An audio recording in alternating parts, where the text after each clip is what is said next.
Right, here we go. So we've just live welcome everybody. It's Dave and Harry, otherwise known as Finn and Firearms. It's probably the best way we can go about it, really. It's sort of just a bit of a chat. People are flooding in now, so we'll just give you a little bit of an introduction of what we were about. And apologies if you heard it before, but Dave and I were just having a chat every week, and we decided to just because sometimes you're belly laughing, and we were talking about when people ask you questions which are pretty simple to answer for us, or people might think they're quite controversial, and generally we can answer them usually, and it may be I can answer them in probably a more direct way than Dave sometimes, but to be honest, Dave, it doesn't interfere too much, does it? You being in the police and me being former police. So Dave is a dog handler at the moment. He's been a dog handler for a while, very successful, and he's had the Finn's Law side of things. And I'm a former police officer from about 3 weeks ago. We've really, and then just this week we thought, should we just try to get a guest in? I think, Dave, it was your idea. I just had, wasn't it? Yeah, I worried, Harry, that you were getting bored of me. So yeah. It just never, mate, never. So we're just getting together, and we thought, Mike Pannett has got to be the obvious guy. Mike Pannett's going to be on in a few moments, and if you don't know, he's again a former police officer in the Met, former in North Yorkshire, and he's come to talk to us.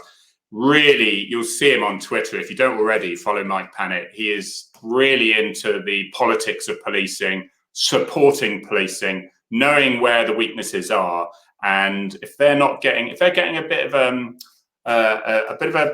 a media slapping, then we're more than happy, and Mike's more than happy to equal the odds a little bit, isn't it, mate? Yeah. So, Dave, what's been happening with you, mate? What have you been up to? What hasn't Mike done? Hopefully we'll get to hear some of his stories in a minute. I think there are probably too many stories to fill this time. So this week, oh crikey, what we've been up to this week? Well, there's the Thin Blue Paw Foundation has been launched, which is a new thing that myself, Gemma, my wife, and a few other trustees who you'll get to hear about soon enough. It's a new foundation. It's to plug the gap. So there's about 14-ish charities that support retired police dogs when they've retired, because obviously the bills don't get picked up by the police anymore, they get picked up by their owners, like Finn. I have to pay his bills now, and this really looks to step in for the other 26, 27, 28 forces that don't have any cover, and there's lots of other things that we're going to do. So that started, that's really exciting. The plans are amazing and absolutely huge, so that should be fun, and we hope to get you involved with that, Harry, as well. What else have we got? It wasn't that busy on nights. It was great to see my good friend Carl and his new dog get some amazing results out on the street last set. So so it's all good. All been good this end. What about you, Harry? In retirement, you've been in. I know. I just keep thinking I've been really, really busy, and when you look back, you think, well, what have I been doing? I'll tell you what I have had, because I've always had a small business, and I've just sort of changed it to a little bit more with consultancy and that side of things. Had my first work come in as well, and that was part of consulting cops, and that's for writers, so it's quite an interesting thing. I wondered how much work there'd be. I've got my first one, and a writer needs to know the plot of their book well. They want to get it accurate, and so they call someone like Consulting Cops for writers, and they look down their list of people to see who the most relevant are. So I've given him advice on a cheerful subject about road deaths. One of the characters in there. And enter stage left. There he is. Let's just have a little hello with Finn, because nothing's going to carry on without that. He's going to be antisocial, and he's got his balls. He's happy. Somebody was just saying, "Where's Finn? Where's Finn?" We all know that Finn and Arthur are the most important characters in this show. So there you go. There's Finn. He'll sit next to me until he gets bored, or someone else is doing something else more interesting, and then he'll disappear. Just so sweet, so sweet. But okay, what's the time? We've got 133 people on, so welcome. It's lovely to have you. Oh, and what I did, in case people aren't actually able to watch this and just see what we're chatting about and whatever, we'll soon have the questions coming in and things. is just putting it on a podcast afterwards. So if you search, and it's Finn and Firearms, search any of that there, and then you should be able to have the audio and just listen to it while you're doing other stuff or whatever. So that'll be good. Any comments or any shout outs, then do put them in the comments, and Harry and I will do our best to yes. Oh, Arthur, somebody's saying they've just said hello to Finn and things. Joy, thank you very much. Sorry, forgot Arthur. Arthur he's been eating grass again. Do you know, does Finn do that? Yes, he does, yeah. Which is meant to be until they need a bit of, which is fine until they need a bit of help to get it out the other end when it doesn't quite work. Then he does. Well, we'll start talking about dog poo because that's what dog enders do as mild entertainment. Yeah. And but last time it was where the most inconvenient and inappropriate place the dog did poo. That was the subject there. Got so many stories on that. I could fill a book. But yeah, so your book is called Firearms and Fatals, I suppose. Mine. Yeah, you've got that. Yeah, thank you, mate. Do you know how many copies of this book I've got now, Harry? You've got three. Three. I know, your wife told me. Harry wanted to make sure that I actually read his book, so he sent me 3 copies, wonderfully signed, bless him. So Dave's looking for another Dave now. The trouble is they don't even count on the numbers because they're author's copies. But so it's been a hell of a week anyway. But yeah, I've been doing a little bit of accounts on that. I've done a little bit of consulting thing, which wasn't much. And looking at the podcast, that side of things, and I got a new toy, got a new TV, now retired, new TV, soundbar. What's that, like a 68-inch or something like that? No, I didn't go for that. I didn't go for that, mate, because I thought 55 I've gone for, and that was a stretch with the wife saying, she's oh no, it's too big, because that's how she talks. Oh, it's too big. And it looks good. It's good. I'm happy with that. The place is just full of boxes. Michelle says, considering I spent 3 days in bed with you two, you could at least say hello. So there is a thing going on in there where my book has seen things. That face on the book has seen things and been places that could tell a story. I tell you, mate, couldn't it? But someone's been. Oh no! So Hugh's Hut is a good one. I've just been sat looking at Towan Beach, reading it, loving it. Thanks. That's John.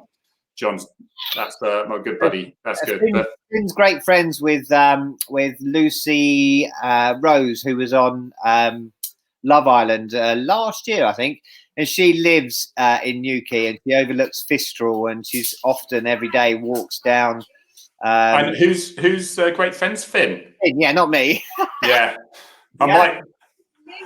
I said Lucy, didn't I? No, I said Lucy Rose. Sorry, I'm being told off by the Love Island expert, my eldest daughter, Lucy. Well, it might be a guilty pleasure of mine with the old last year's Love Island and the year before. It is only because it was almost. I was walking through the lounge once, and then I tell you what it is. I get my laptop or something, and I'm watching something or doing something else. Yeah, you were. And they're listening to it, and every time I look up from my book or something, they go, "Oh, I thought you weren't interested." And you're like, and then suddenly you do get into the characters and things. But this is not an advert for Love Island. I just want to do with the bikinis either, is it? And we do have an interesting story about bikinis, which we won't go into today, don't we, Harry? No, Dave, you know me. I see them as people, and I'm more interested in their minds. Okay. Yeah. That's okay. But no, Lucy's a good one, and her Instagram, I know that. She's very big on that. I just wanted to say thank you. First little bit of thing. I said I've got friends with Pinnacle Photo Agency in near Exeter. They are, and they gave me a great little webcam, which is real crystal, so you can see the hairs on my nostril and everything. It's like so because I said I've got a rubbish head. Just what we needed to see. So thanks for that. A couple of things. Someone suggested Colin Taylor. He's definitely on our list. He might not want to be on our list, but he's definitely on our list. We'd love to have him on. Colin Taylor, he doesn't get a choice. He's coming on the list, that's for sure. We'll stalk him until he says yes. We do have 2 special guests as well, but we're not gonna. Are we going to divulge them until later? No, we're not. Maybe later. I had an exciting delivery today. All to do with it. Some shout out from our retired police dog Seb and Canine Chili. from Leslie. Hi. Yay! I guess it's about that time, really, isn't it? Someone said my book could write a book because it's because of what it's seen. You're quite right. Hi from the South Coast. Hi from the South Coast from RPD Seb and K9 Chili. Chili, that's a good name for a dog. Yeah. Massive followers because Finn was given Finn as a name, wasn't he? Yeah, so he was from the Sea Litter. So the name was originally Cutter, and then I think it was either my sergeant or his fosterers that changed it to Finn. Right. So he was Cutter to begin with, but I think Finn was because it's risky business. I suppose the Force actually named them, so it's not going to be like Tinkerbell. It's a T litter. They've been busy, and you've had a lot of recruitment. Because that is, I've always said I will never, even if it's a rabbit, allow my children to name the pets, because at some point the parents look after it, and at some point I'm going to have to shout for. I did have 2 chickens actually called Fluffy and Buffy, and yeah, that was bad enough, to be honest.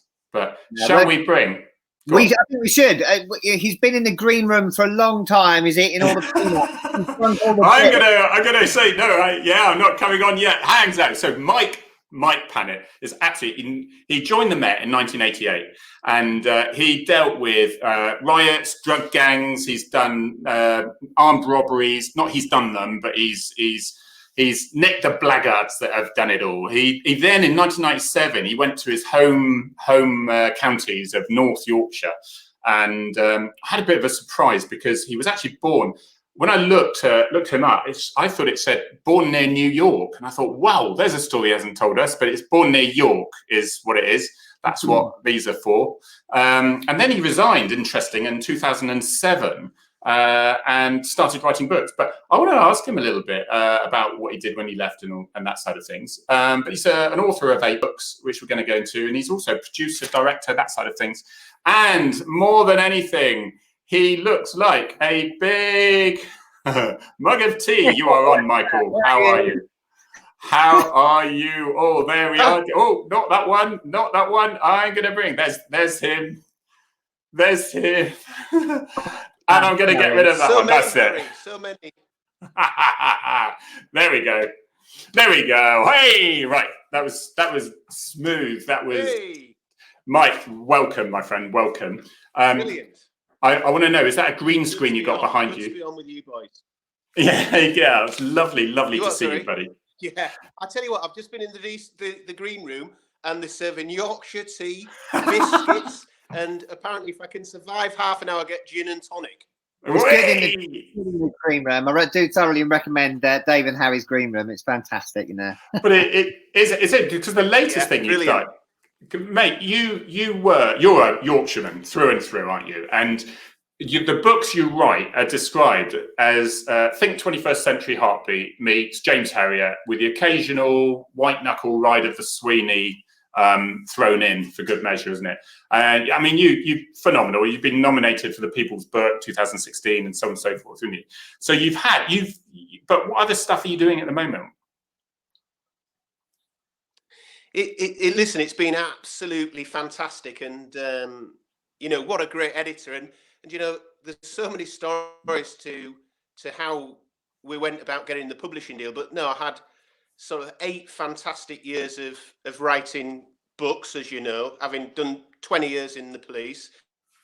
And I think it was always about, all my books have always been true accounts that, it's not fiction. It's as it's happened, warts and all. And I think the great thing, my cousin, Peter Walker, had books, the original ones, Constable on the Hill, Constable Cannon, and it kind of gave me the idea when I transferred back from London.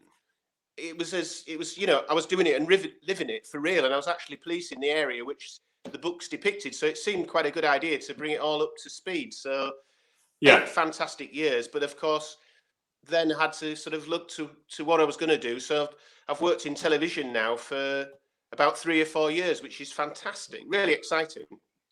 And I know you're hectic because I speak to you most days, to be honest, a lot of those, don't I? And certainly on, because we tell people that they must know because they must message each other, but we have sort of rooms out there with different groups of people where we can discuss things, and Mike is really really big on, and what's really interesting about it is the contacts. I mean, I thought I had reasonable contacts, but Mike's got phenomenal contacts. Dave as well. And between us, it's quite incredible who you something comes up in the media and you say, okay, well, how close to the truth is this? And it's amazing how you could soon speak to someone who is in that county or in that town or in that department even, and we're able to update us on what actually is, so we know the right angle to go with. So you're doing that. You're writing. You're in your sort of TV stuff at the moment, because you did documentaries, didn't you, with Ross Kemp with the ARVs some time back? Yeah, armed policing. That was one. We're working on a couple more at the moment. We've had to put filming on hold because of the old coronavirus. Yeah. So we've got a very exciting series due to be released. We've not been sat. You know, I'm being lucky. I've kept working for it's all the planning side of stuff now. So we're planning a couple of factuals, which is going to be really impactful on policing, which is going to look at areas, you know, that I think need to be looked at. And I don't want to give too much away, but it's looking really good. We're going to do something, you know, right across the board on welfare, and quite a serious side. But then the other flip of the coin is it's fantastic. I'm working now exclusively with Kudos, the drama people. So if you think Ashes to Ashes, Life on Mars, you know, that sort of stuff, Gunpowder, it's just phenomenal. They're probably one of the best drama makers in the world. We've got a great show at the moment on Channel 4 called Code 404, which is going down well. Yeah. But things like Broadchurch, Apple Tree Yard. So it's really exciting that I can now look to sort of create something new going forward. Can you tell us what your role is in all that? Are you the fixer, as it were? What's your role in all that? Sort of stuff? It's quite interesting. It's quite a unique position. It's one. Kudos have seen a couple of. I work with another retired cop, and I've done for about 5 or 6 years on television. And between us, we've come up with 2 really good concepts, which they've taken up. So that's gone into development, which is going to be so exciting. It's just a chance in a lifetime. Yeah. And it's basically I think they brand us as their exclusive police consultants, but it's much more than that. We get involved in writing up stuff. We get involved in speaking to the screenwriters. I mean, you know, you don't get any bigger than and Stephen Knight. He's just finished doing Peaky Blinders. Oh, wow. And he's working on one of our projects now, which is going to be rolled out, you know, 2021, called SAS Rogue Heroes. The bonus thing is as well, because I know when these companies are trying to get places, is speak to people like you that can hopefully get a little bit more access, because the people you know and that side of things. So that's what I'm finding. I mean, our dispatchers recently get into a force that they were struggling a little bit, and it's just, if you know people, it makes it much easier, you know, that you can trust people, and that's that side of things. So, but I mean, so going into I just wanted to mention first of all, though, because there's your one book at the moment that seems to be really kicking out at the moment is this one here, Mike, Crime Squad. And that, in your London days, what was your involvement in London? What was? How long were you there for again? It was 88 to 97, wasn't it? I did. It's 10 years roughly. And Crime Squad is another true story. It was basically a friend of mine, Patrick Dunn, bless his corn socks, police officer. It was like the gentle giant. He was a Clapham-based officer. He was gunned down, you know, shot dead in cold blood by what the media at the time described as the most brutal man ever to walk the streets of Britain.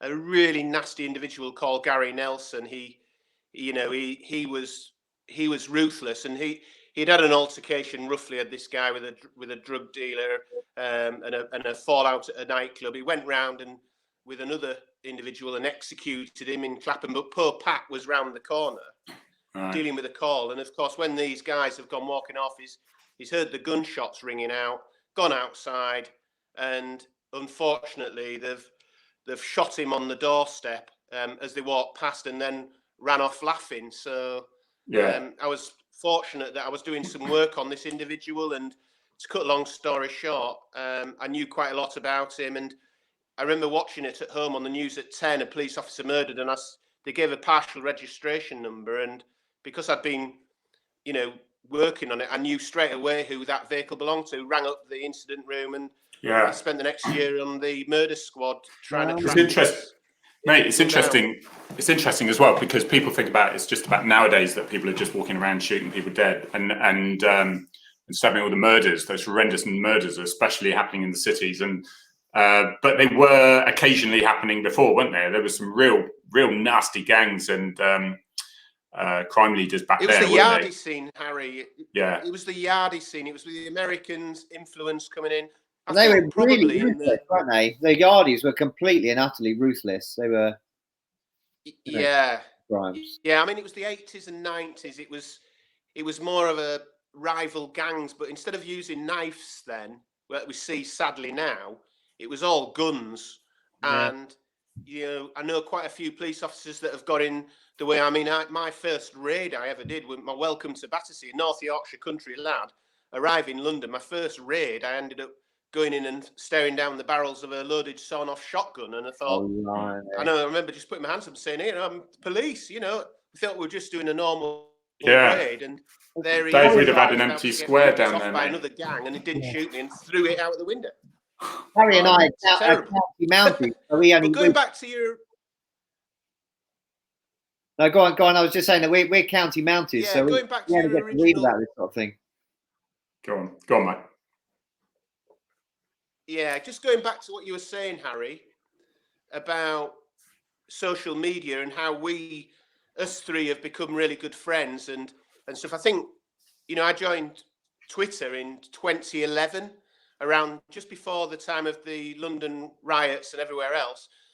But that network that you and Dave have successfully grown on. I mean, both of you two won the Twitter Awards when it was really successful, and I was delighted about that. But the network and hearing about stuff fast time, I suppose it sends, you can find out what's going on quicker than any news outlet. And I think that's our beauty. I think they play a strong role in influencing some of the media as well.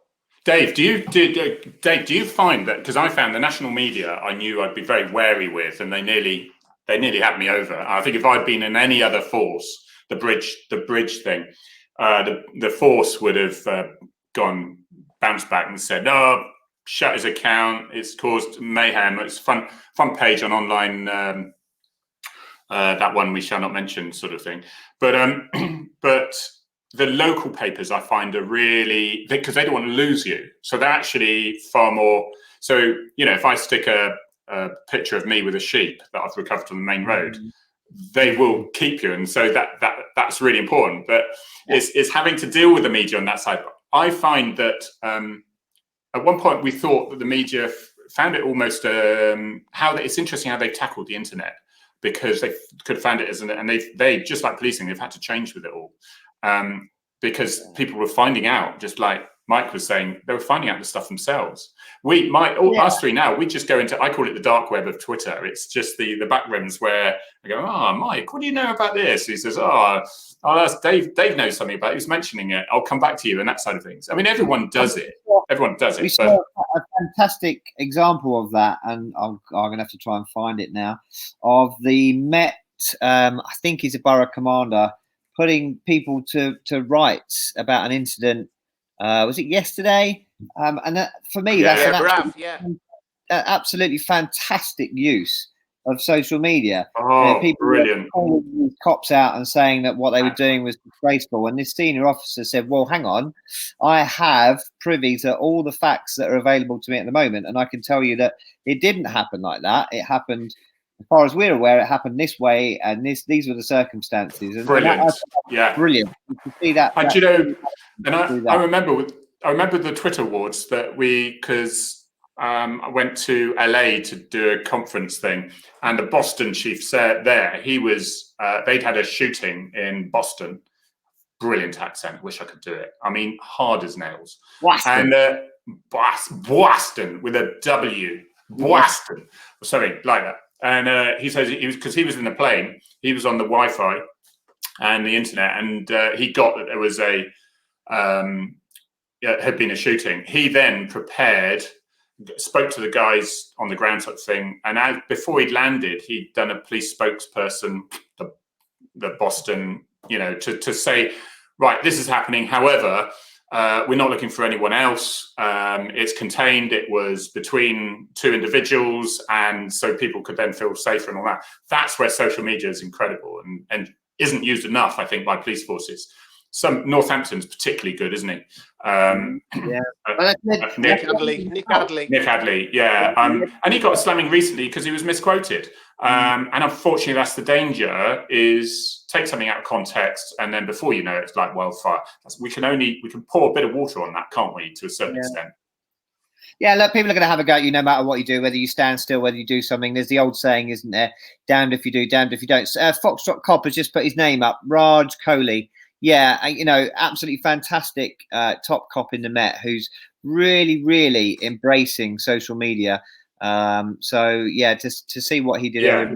I think you're right, Dave. I think there's one thing that I often see and find, and you probably bear this out, is the police service tends to be reactive to bad news stories instead of going on the front foot. And I think police officers get paid a lot of money, but by and large, the majority of police officers who have their own accounts, the human side of policing, that's what the public want. And I think by and large, we often, there's that balance between corporate comms and the real sort of as it is on the ground from the cops themselves that the public really buy into. Yeah. And I think there's the corporate communication side has a really important role, but that's delivering key messages. But like we've just talked about, if you get on the front foot and explain things to the public, there's that's what people buy into. And I think we see in so many, every force seems to be different. Some forces are better than others. Yeah. Some chief constables seem to have the confidence in the staff to allow them to run accounts and be really, that's why you two guy won the awards, because you were open and you were really out there and you were, you explained things really, really well. And I think that's what the public really like about our police service. I think it's really important that I find it easy because I'm just honest. And if you're honest and it's embarrassing, go with it, because then you don't have to put an act on and you don't have to think what you said last time. And so you just get what you get is what you get. And I think it's just a best way to go on social media. I was having a bit of a professional spat, shall we say, with Pippa. I forget her surname to apologise, but Pippa is the one that rings out, the Deputy Chief of Essex. And because they're shall we say, culling a few of their accounts, they won't like that word. Their view is that it was confusing the public with so many. And I'm like saying, no, because the genuine problem out there, guys, is corporate comms. Oops, someone's gone, and that wasn't me. We've lost Dave, so we'll see if he comes back a minute. I didn't touch anything, honestly. Well, we always wanted it to be Harry and Mike, didn't we? Yeah. We always wanted took Harry a while. And Mike, Harry. Took a while. Here we go. He's back. He's back in. Sorry. He's back in the room. But no, they were saying it confuses the public, so many accounts and that side of things. And I think what the genuine problem is, corporate comms is only so big with so many staff. And what they don't want is have a massive corporate comms, because if they can thin that down, they can get more cops on the street. And that's what it's all about. So if you have good news coming in or bad news coming in about any accounts, that creates more work for corporate comms. And so corporate comms, most of them, if not all, are civilians and work very hard doing what they're doing. But I think they've got a very specific role. And I think my personal view is the chief and the DEP want to drive their force forward. And with corporate comms, a lot of them, I'm not saying this about Essex because I'm not in there and I can't say, as far as I'm aware, there's really good bosses there. But the problem is corporate comms are not going to say, yes, let's have more of these accounts, because it's going to create more work. They're not on commission, and they're probably struggling coping with the press that they've got at the moment. And then, of course, you have the odd hiccup with an officer who says, so like, I've had thousands of them, and you know, that causes more work for them as well. So the temptation is to get rid of some of them, all of them, but you need with a corporate approach, you need it. You need the departmental approach, but you need that individuals as well, don't you? Yeah. I think people like Nick Ardley, localism. Yeah, people like Nick Ardley and Dee Collins when she was chief constable. I think they hit it perfectly, and I think if they can use that as a model, I think we'll be halfway there. And I can't shout. You're absolutely right, Dave. You're absolutely right. And out of those officers, the majority of officers, and I think this is what we've done over the years, and it's an absolute fact that a group of officers, yes, we don't represent everybody, but between us and our wider circle, our wider network, we pretty much know who's doing what, etc. If we see somebody who's going a little bit being silly or has said something, we will support them and we'll guide them. We don't just cast them aside because they're doing it for the right intentions. And I think rather than, you know, you're right about Dee Collins, Dave, and Nick Adley's, and there's a few others. One thing we lack is consistency in the country. So you can have brilliant work being done, and look at the engagement in West Yorkshire. I mean, I'll say West Yorkshire in particular. There's some other individuals around the country which do fantastic jobs, but West Yorkshire, a few other forces, their engagement with the local community. So your local community officer for a borough, say, that's who they want to hear from. I've got to put a shout out here. Sean Sawyer, my ex-chief, and well, I'm the ex, not he, and Paul Netherton. They don't do an awful lot. Paul Netherton does. The debt puts a fair bit on Twitter, but Sean Sawyer's not the one. He doesn't put a load on Twitter at all. But boy, does he support it! And he once said to me, yeah, that's right. He had a meeting of top corridor so that he could have someone from each department could come in and ask questions. And they were very honest with answers, I've got to say. And he said, "Oh, Harry, we could do with 10 of you in this force." And I said, "So I think I could only cope with one." so there are, I bet there's some chiefs out there who are supporting like mad. And I think some chiefs are probably they're not into social media. They've got other things, and that's nothing wrong with that. And of course, they're being led then by corporate comms, and it will depend entirely what they're like and what their staffing is like to how much they will encourage it, shall we say, or not. But if you think back what we used to do as sergeants, you know, we had a fantastic relationship before social media with the local press. And of course, they'd come in and see me in rural North Yorkshire. I'd sit them down with a cup of tea, go through everything that's happened. Sometimes I made mistakes. I mean, I remember getting called up into the chief superintendent's office because the headline of the paper read, "Local sergeant said that anybody coming into North Yorkshire pillaging and plundering were going to absolutely cop for it." And that's how I felt. But of course, the headline looks pretty like we're going to bash the crap out of you if you arrive in North Yorkshire. So everybody makes mistakes, but we had a great relationship with the local press. But I think now we kind of don't have that as much as we should.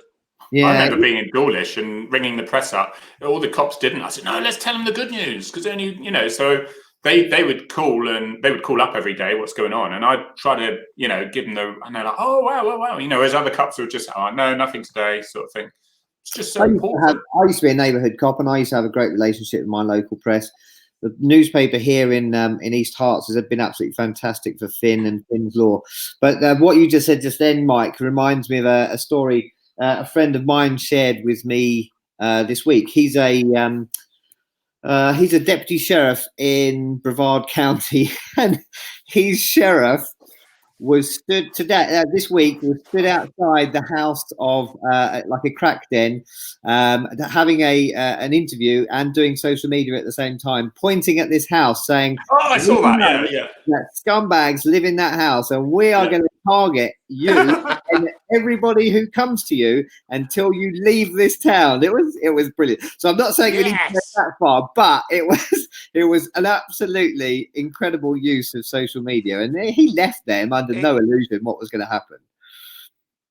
I think it's fair to say, just on the social, final bit on the social media bit for me, and my point is, I think it's fair to say that we can also, that the people that are passionate on social media care hugely about policing.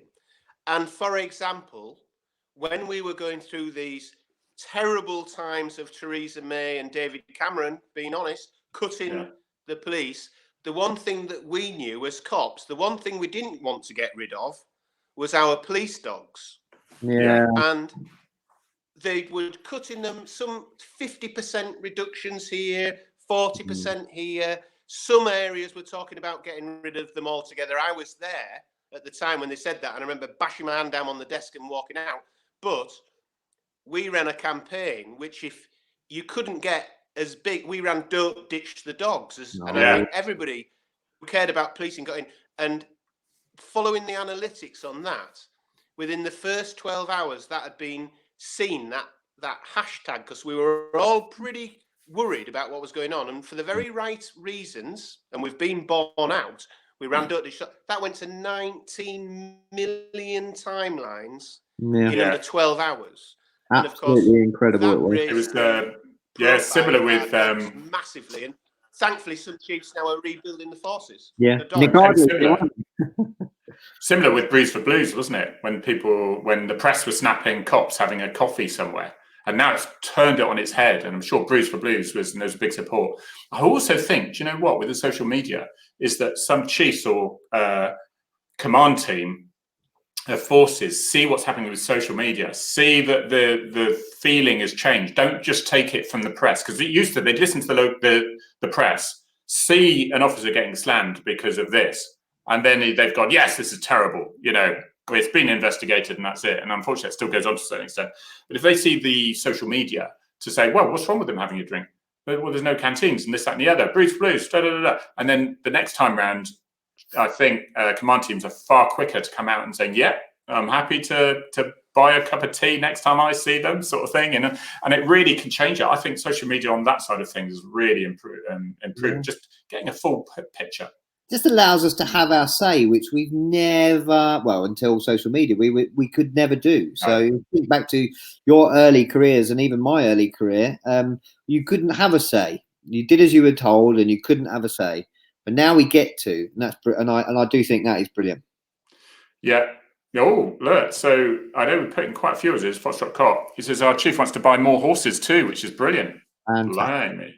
So I'd love to have a. Well, yeah, that's impressive, isn't it? The old. Look what happened there. We had to run a separate campaign about our mounted section as well, and we lost so many of them. But it's like this pandemic, the planning teams for the pandemic, and my wife, God bless her, was 31 years in the police service, and she was sort of head of planning for one of the forces. And all that they had talked about was planning for a pandemic. And you can see what's happened with the virus. We weren't prepared. We didn't have enough PPE. And I kind of think between us, all we know is that should the wheel come off, what are your most effective assets? And we know that dogs in London, when they cleared boroughs on the long lead, were fantastic. Yeah. And then mounted as well. They've all got a role to play. And it's all very well sat on a piece of paper saying, well, what are we going to do? And I tell you what, if we ended up, God forbid, another sort of riot, there's nothing better than having your dogs to and your mounted. Dogs and horses. I put this one on. Having that vision, it's okay short term, making cuts. Well, and then suddenly you decide you need them, and it's too late. And now you have the training process and bringing them back. It's not a click of the button. And I think what Hughes Newkey is saying, John, I believe it is one huge problem for media, especially online papers, is that they have to please advertisers by producing clickbait and putting spin on most stories. We all see that, and we all know why they do it. They've got to get a. The headline has got to be, cops are going to search your basket in aisle 13 type thing. Where inside it actually says, well, no, it's only if people are consistently driving for. This was when there was more clampdown, wasn't it? And of course we were stopping cars then, and they're like, yeah, I'm getting essential food sort of thing, and then they buy a plant pot. Well, unless they're really that vegetarian and they have an attraction of yucca plants to eat, then we knew they were just putting or they got a planter for their garden.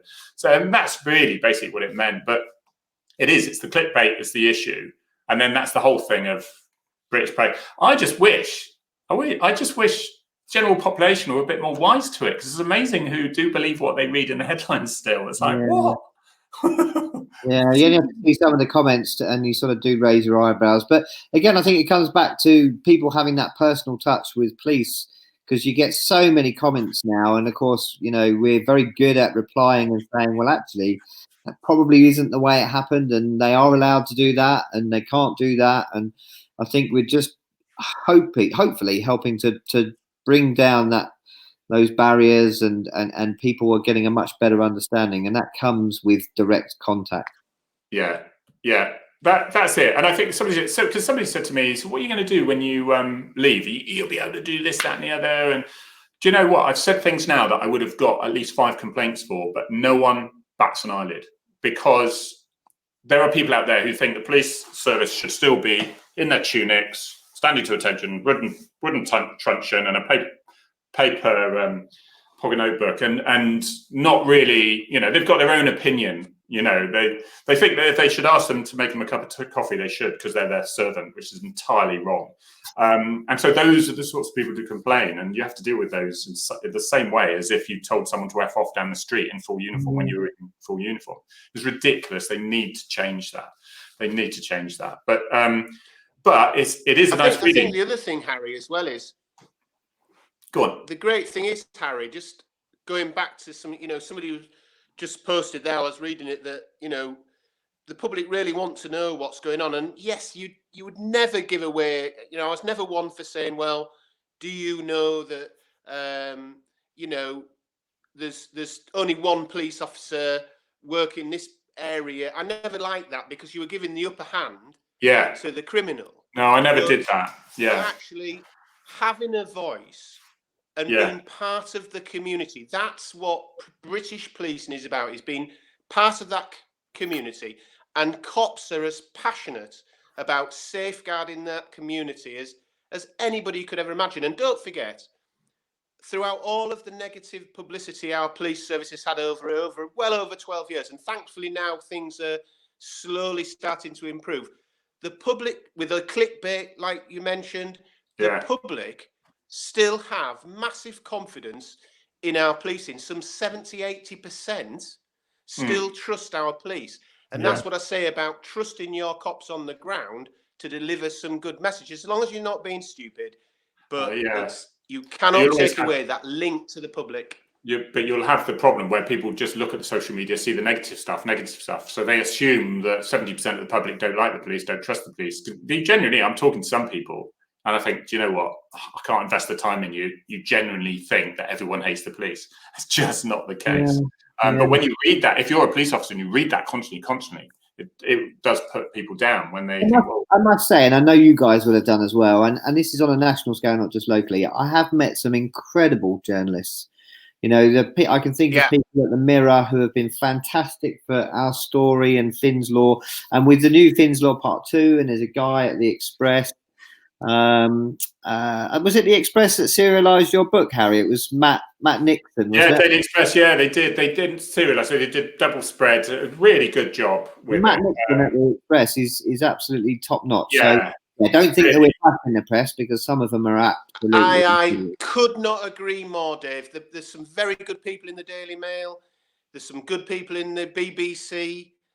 Those people actually want to get the right message out, but sometimes headline grabbing sort of scours it. All the good work sort of is down here, and the single headline is up here. So I think you are absolutely right. It takes more intelligent journalism to make something exciting from the start with an article. It's very easy to just get an average story and then put a outrageous, title on the top of it, isn't it? Really. But there you go. Somebody agrees with you, Mike. But you're not going to agree with her cup of tea, Makes there, a are you? change. What about her cup of tea, No, there? What do you think about that? So I'll tell you what, Mike. Well- just for that, I'm going to bring that one up for you, Mike. Please. And I'm going to get rid of. I'm sorry, Gabby. That's it. Oh, There we go. So it's all about Yorkshire tea, Harry. Are you the ambassador, Mike? Are you the ambassador for Yorkshire tea, or is it in your Yes, vein? I'm proud to say, Dave, that Yorkshire Tea they sponsored my books, and I'm proud that I was made two things. My proudest moment was being made a patron of Yorkshire by the tourist board off the back of my books. I couldn't believe it. It was better than getting knighted, and then to become Yorkshire Tea's ambassador.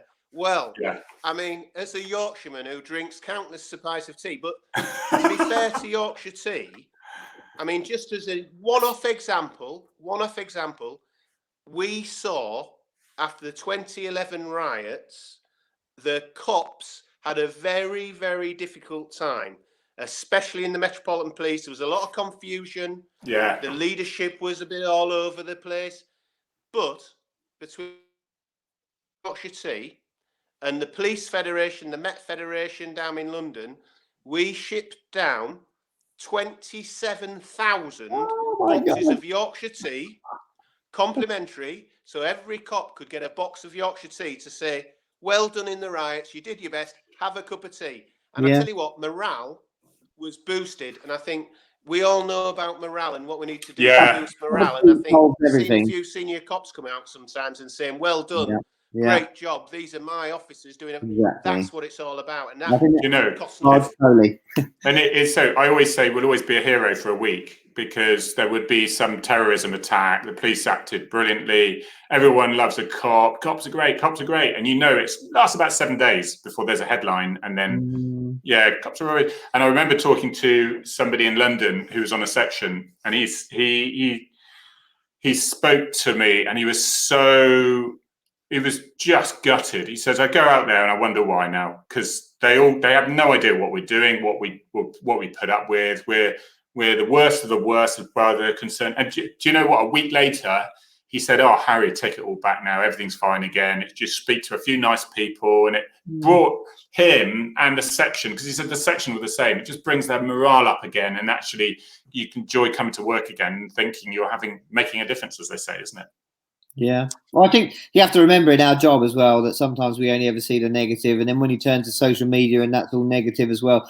And you have to remember that the silent majority really are that. They are the majority. 78%, like Mike said, they absolutely love their police. They love that we police by consent, and they're there and they support us day in, day out. And of course, social media gives them a voice as well. So if they see a negative story, they are brilliant now at jumping on it and saying, well, hang on, you don't know what you're talking about. You don't know what you're commenting on. So yeah, absolutely wonderful. Mike, send some Yorkshire tea down to BCH Drug Handlers. We love a cup of tea. Cup of tea solves everything. Cup of tea solves everything. I must have dished out. I'm not being funny. At one point I had, and I mean Yorkshire tea, what mine is. At one point, I had 50,000 boxes of tea in a hidden location, all for distribution. That Yorkshire tea has gone up to Scotland, everywhere. Was it like the Christmas Coca-Cola truck, but it was the Mike Pannett Yorkshire tea truck? It was phenomenal, and I must admit, in my heyday, when I had a couple of quid to rub together, Yorkshire tea were very good at shipping stuff, but sometimes I'd get requests, and I won't go into all the details, but I'd get a box which had 150 in, and it was costing me 20, 30 quid. But you know what? The pleasure I got about knowing a bit of Yorkshire was going to, down into Devon especially, really, really was fantastic. I've got that. Sometimes I would go police car to police car.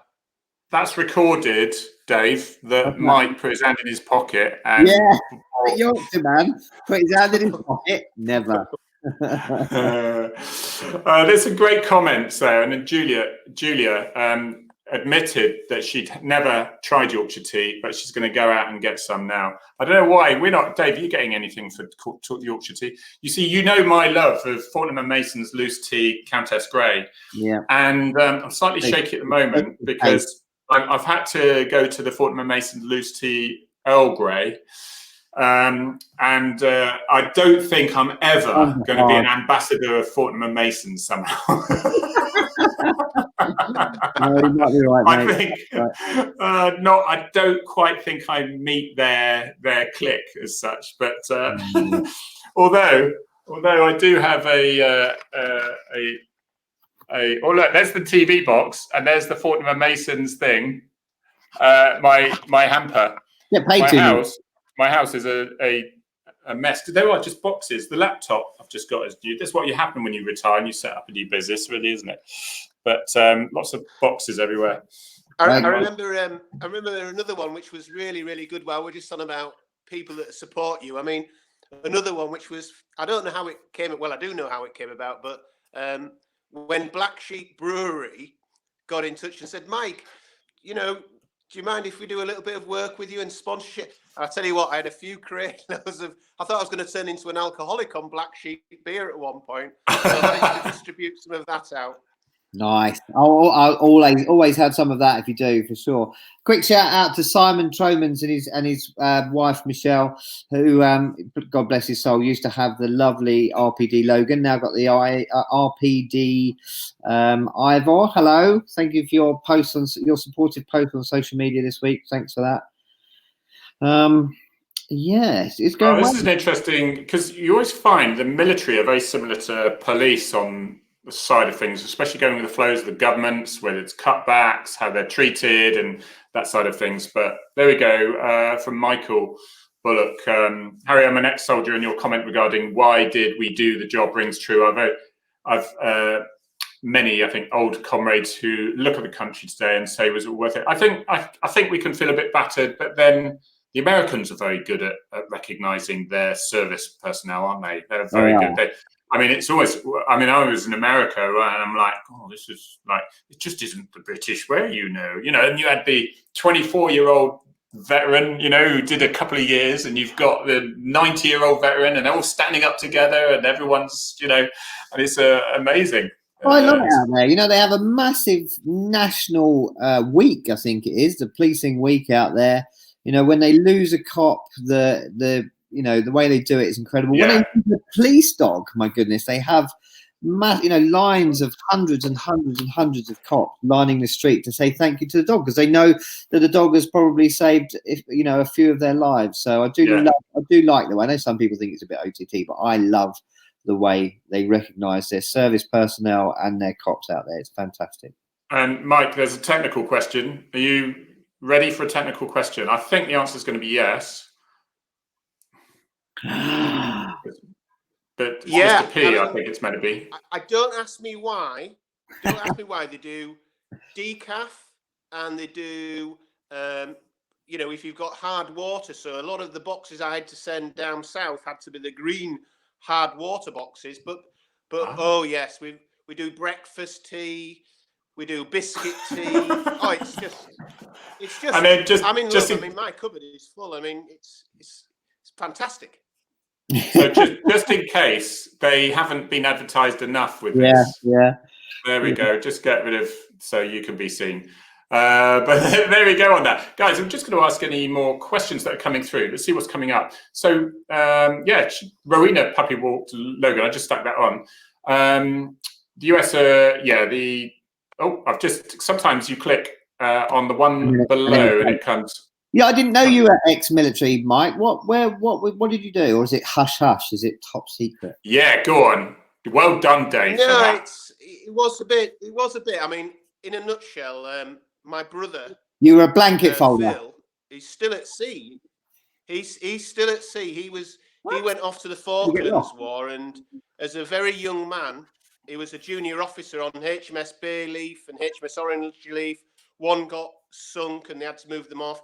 But I thought, hang on a minute, as a young man then, I was only 18, and I was working full-time on a farm with family and things like that. So I joined the Territorial Army and went on to specialise with signals. And my claim to fame, I was got the best recruit out of 180 people, and I was always for backing up people. And I kind of think I spent 6 years in the TA, travelled all over, specialised the last 3 years in stuff that was fantastic. And then it naturally, because I left school